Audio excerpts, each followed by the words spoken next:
Jim's area is currently about 7.5 inches short of rain for the year.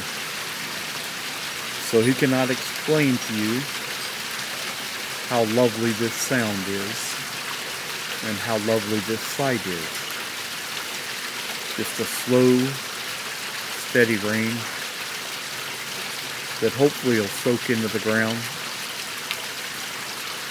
Hopefully the ground's not too hard packed for it to soak through. Forecasting storms for today, but currently just this slow steadiness. Could maybe stand a little thunder, a little wind, but really don't need any torrential downpours. Just this kind of slow, steady rain.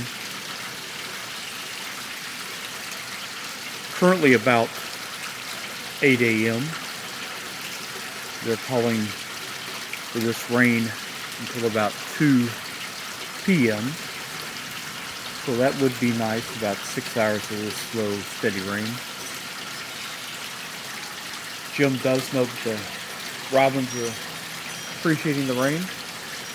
They are already out all over the grass, looking for those worms that are getting pushed to the surface.